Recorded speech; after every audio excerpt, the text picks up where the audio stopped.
Okay, after some time's work, we finally have the VSCP Works Plus version in a releasable state.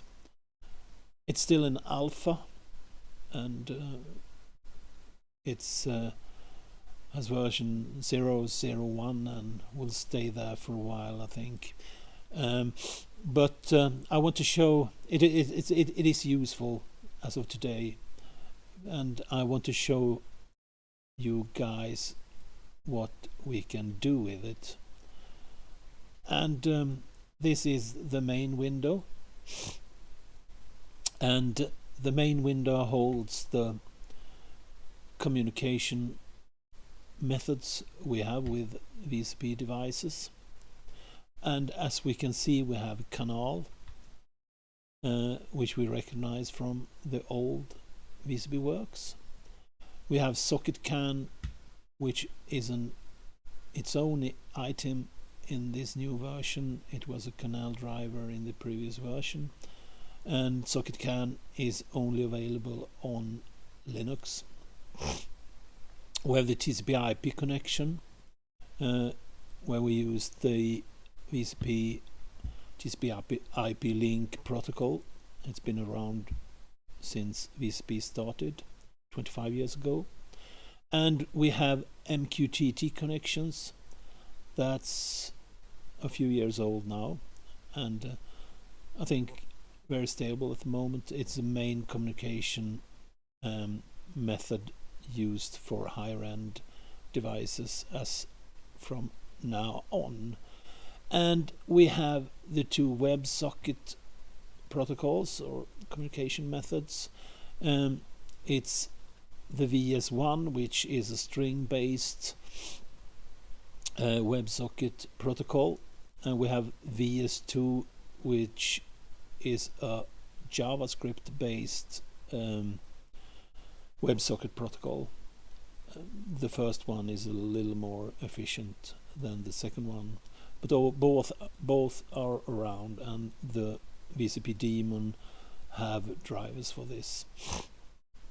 And then we have UDP connections using the UDP protocol, the VSCP UDP protocol, and we have multicast connections which use the multicast IP address of VSCP.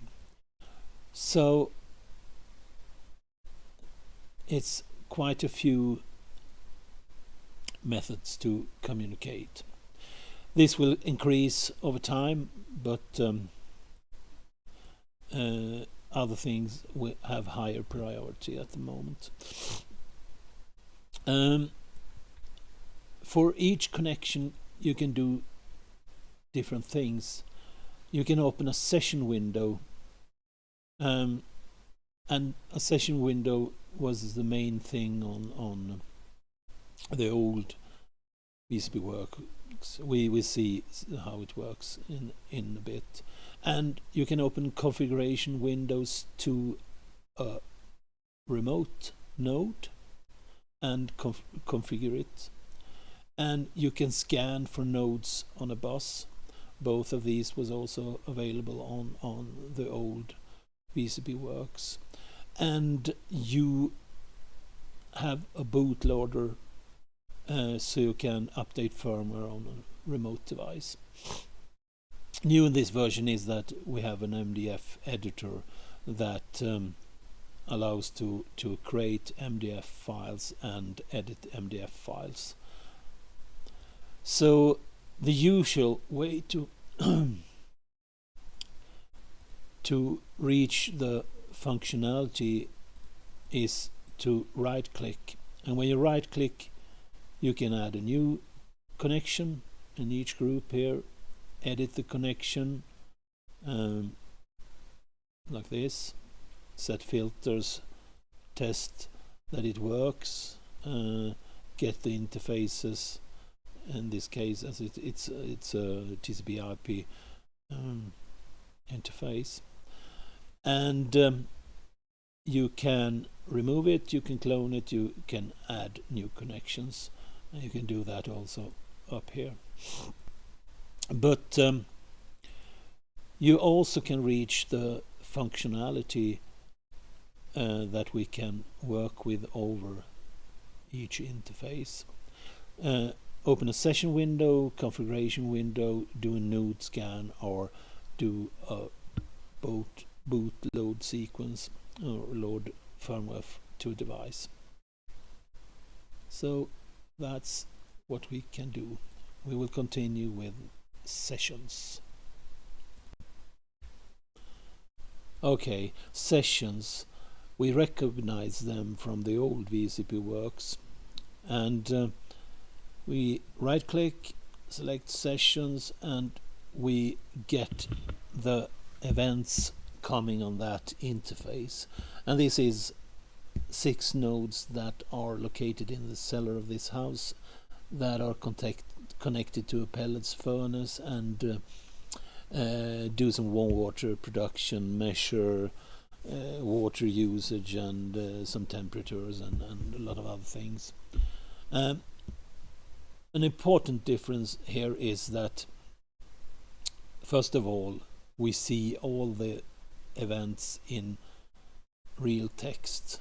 So class 1 control turn off, under the answer class 1 information off is in clear text.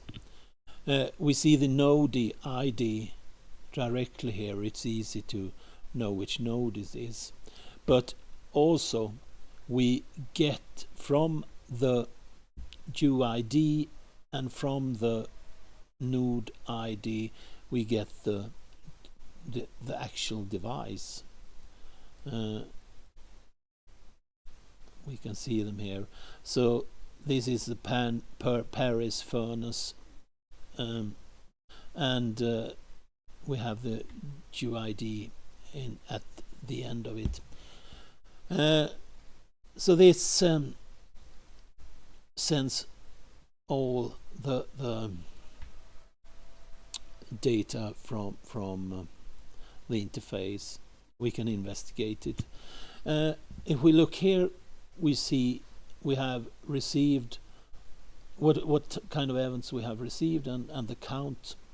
That is because we haven't selected any events here yet. But if we do the turn off, the class 1 control turn off event here, we get the usual information. And for a turn off event, that's probably not very interesting. But if we go to temperature event, then we can get more valuable information. We can see that the Kelvin module and the furnace out is at 43.12 degrees at the moment, and if we look at the furnace return, it's 29 degrees, and we have a lot of other measurement values here. See, the furnace itself is 77 degrees at the moment. So we'll get this in real text, and if we want, we can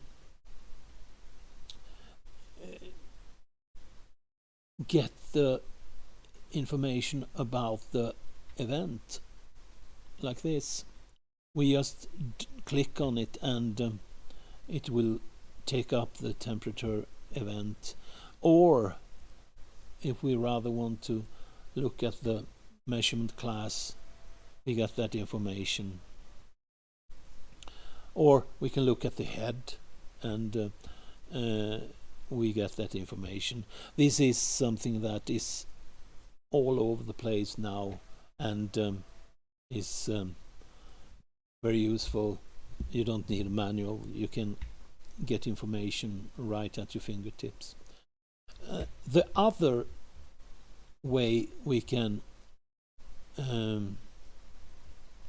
get information from this data is that we can select 2 events in a row. In that case, we will get timing. and I can even do more. So I see the timing between events, and as we can see the diff is about 1 second between them, and that way you can check that your timing is correct. If we double click, we can clear the list, but more interesting is maybe we can write the events to a file or read events from a file also, and we can do a lot of other things. We can toggle a row like this and mark it that way, and that can be useful if we want to do some debugging. But we can also mark a class or mark a type like this, and if something strange happen here, we can add a comment, and this is a comment like this, and then we can send this, we can export this and send it to the manufacturer or someone else that can help us understand what's happening. So that can be very useful, and they can load this file then again, the events here in their machine, and they can look at them in real time, and eventually they will be able to replay them also on the bus. So that's it. That's interesting. You also have the UID settings, and here are the settings for this house, things you actually can reach from your VSCP Works also. I will show that, or you can read the manual. And here we have the UIDs, and if we look at a specific UID like this, we can go to the sensors, and we see the sensors on this device: the boiler core temperature, the boiler container temperature, warm water out temperature, cold water out temperature, washing room temperature on that specific device, and that this is the UID for it. Of course, if we want, we can still have events numerically if we prefer that, and we can also go to decimal if we want. Clicking on this button clears things, and I will wait for some more events to come in here, and we will see that if I stop it here, it always stops if I select something. I can start the transfer with this, and as you see here, it's now in decimal, so I can even have it in binary if I want, or the most useful is probably hexadecimal. So this is how it looks.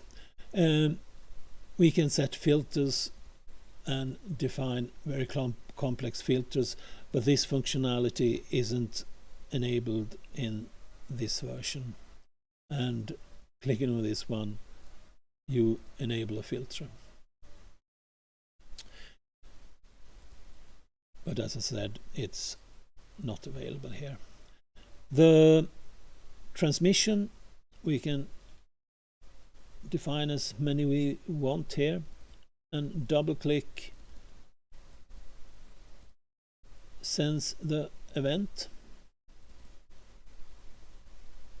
like this.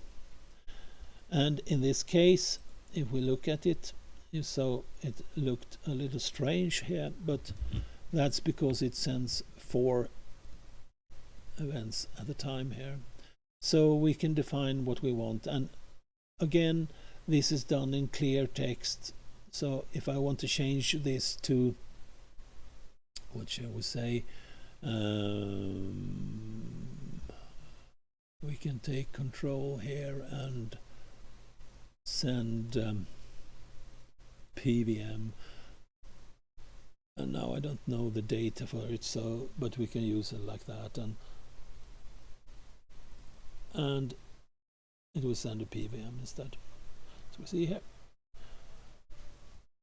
and we can send them, we can add more events, we can edit them, we can clone them, and we can delete them, and we can save selected, save all, and load. And actually they load from a cache when we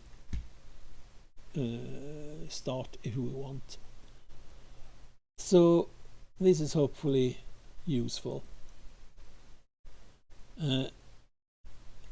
We can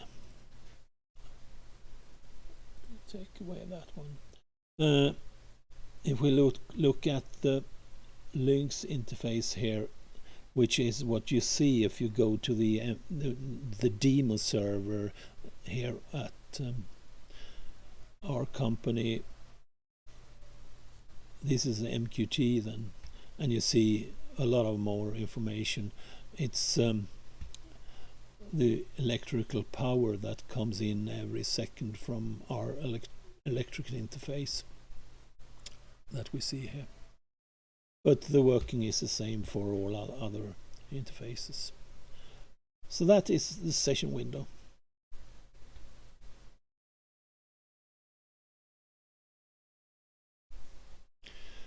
The next thing we should look at is node scan, and we can start to look at the furnace again. It's a good demo point, so we open the node scan window, and we can search for the nodes on this interface.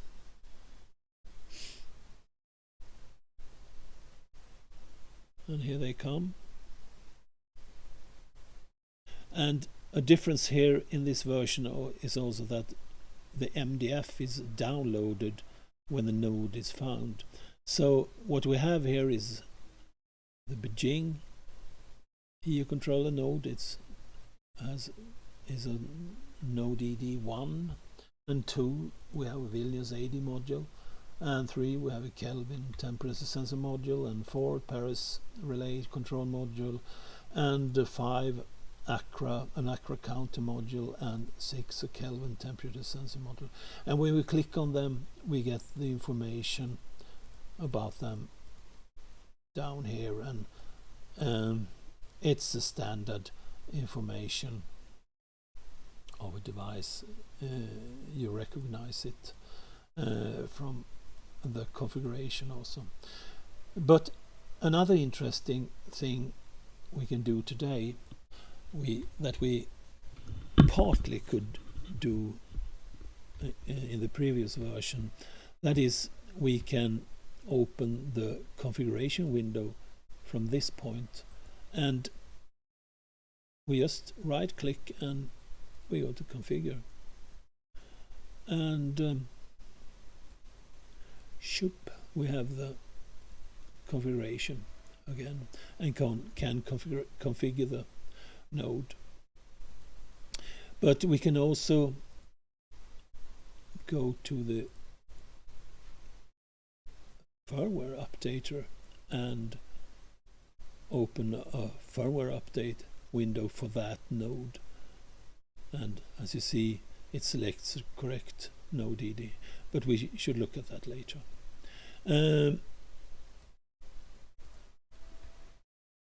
And of course we can go to the session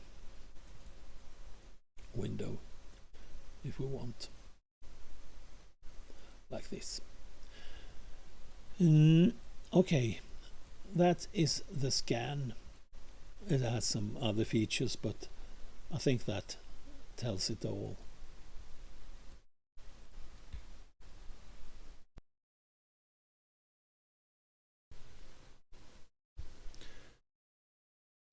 An important thing when you work with embedded devices is the ability to upload and update the firmware of a remote device, and of course you can do that with VSCP Works too. You have two algorithms you can use, and that is the pick one, a microchip algorithm, and the VSP standard algorithm. There may be others in the future, but the most important is of course the VSP algorithm. But we will look at an update of a microchip based device today, which has the pick one algorithm. And the easiest way is to do a node scan before, but I can show this also. If you go to the bootloader, you have to know the ID of the device and the node ID of the device, but often you don't know that. So the easiest way is to go to node scan, do a node discovery on that bus, to search for the devices, and here you find them. Then we see that the first device is Odessa, a general I/O device, and or general device in many respects, and an accurate counter module, which is on 2, and that is the one we will update here. So we select it, and then we go to update firmware mode there, and here it is, and the node ID will be selected for us. One possibility when we go to a device here is that the bootloader is already active, and in that case we tick this box and we set the node ID to FE, hexadecimal FE, or 254 decimal, which is the ID used by a device that is in bootloader mode. This is typical when a device comes from the production line, or a virgin device that hasn't been given any firmware yet. But in this case, we know that is a working device. It has VSCP software, a firmware on it. So we move on.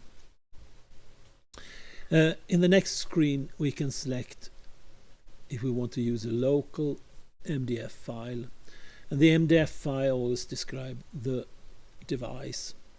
But the usual case is that we fetch the MDF from the device, or we fetch the URL to the MDF from the device, and we download it from the internet. And that is what we do here when we press next. And as you see, we get some information from the MDF. We got the name again.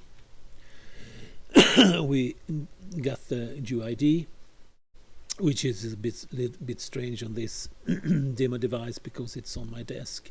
And we got the current firmware version of it.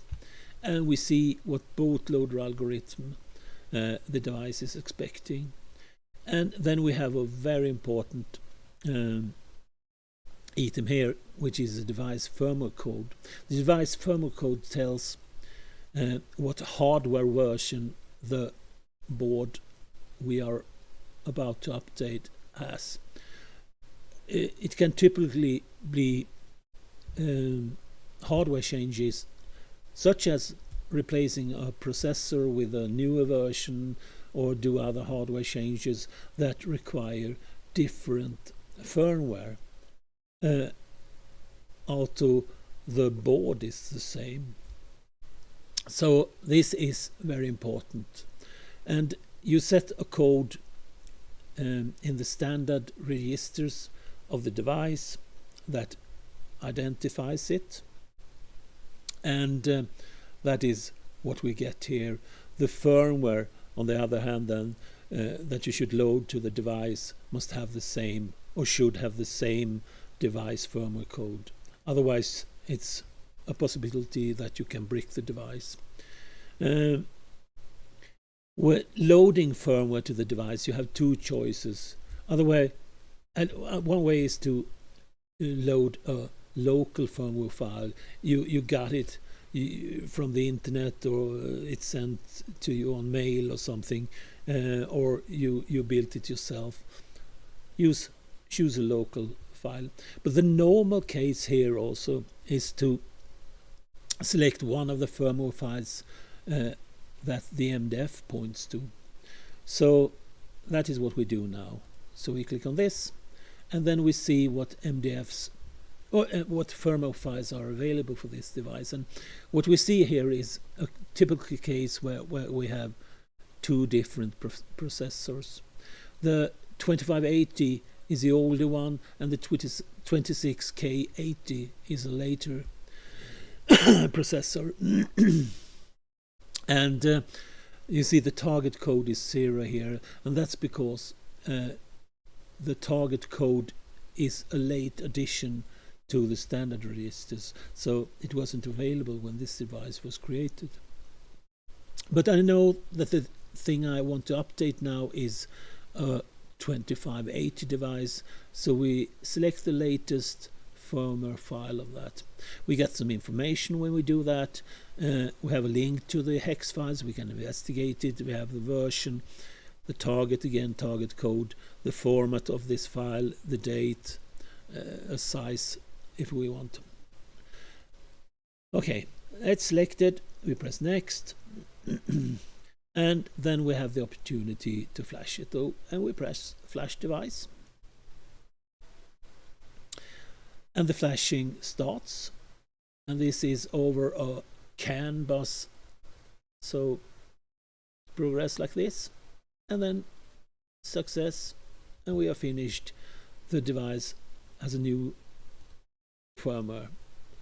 It's actually the same firmware, so we can do a search again.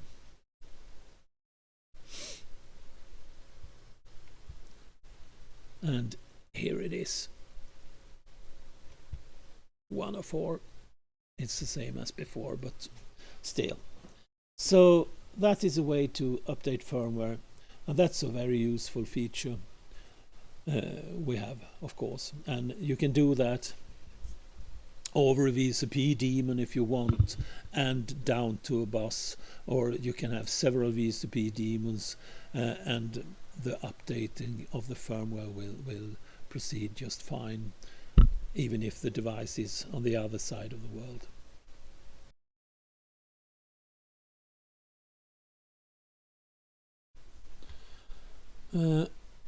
We can have a look at the other pieces here. Known GUIDs. We looked at them previously, and it's nothing special here. We can add and edit and define new sensors or new GUIDs, and we can have a description and a name on them. The name is what is shown in the session window.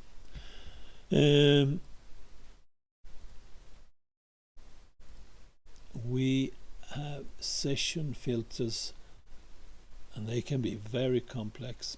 This is also functionality that isn't fully functional today. We can add different constraints here. Must be received, event must be transmitted, level 1, level 2 must be a measurement class type, priority, etc, etc. And we can set up events that do specific things, and we have a description here also, and okay, it's the usual way. And we can load them from disk and save them to disk, so they can be used or shared. The configuration can be worth looking at. It will be moved to the edit menu item, I think, but it will stay here for this version at least. If we look at this is also something that will grow over time. The numerical base, this is the default value that all items in VSCP Works will use, and you have the option of hexadecimal, decimal, octal or binary for all numerical values. Normally in all input boxes you can write 0x for a hexadecimal value, 0O for octal value, or 0B for a binary value if you want to input a value. And if there is no prefix, it will be regarded as a decimal value. Preferred language, here it's English and is no alternative today, but that will probably change, so other codes will be possible. Dark theme is a possibility.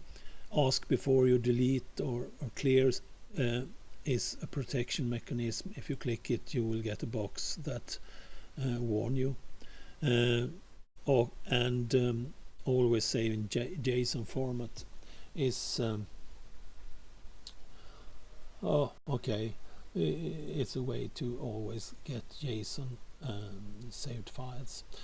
Logging, you have a great logging functionality in this piece of software, and that can be useful for errors and problems. And you have a file log, and you can log at different levels. You see here, as I develop things here, I have a high level. You can set the pattern for the logging. The manual explains this, and the max size for the log file. And when this max file is reached, a new log file is created, and you can have a number of those. And the path to the log file, you can set it or set a new one. And also you can have logging to the console, and that is the window where you start the program, and you can set a different log level there.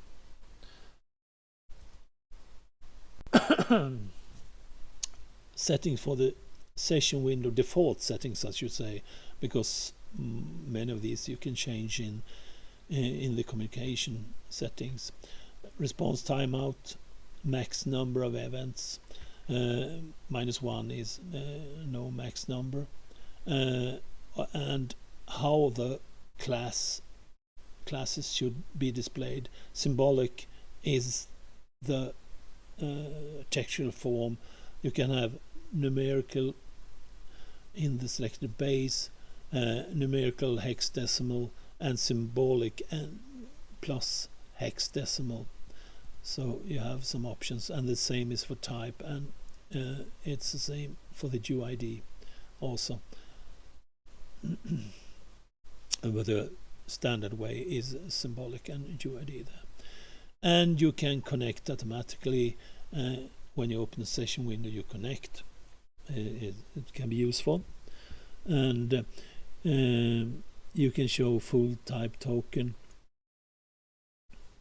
where VSCP type is not removed in front of it.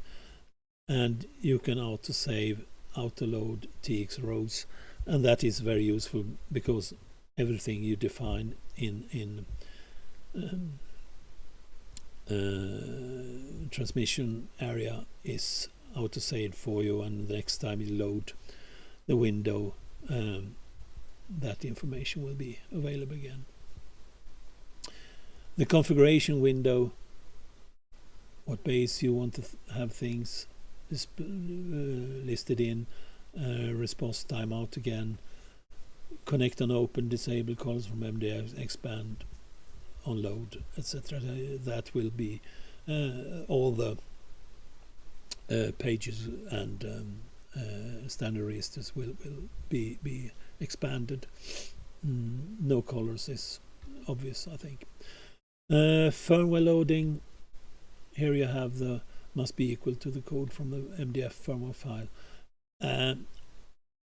This would be the recommended setting to have this set in the future, but today this is a feature that came in rather late to the VSCP protocol, and many devices just read this value as a 0 today, so it may not be fully useful yet, but it will be.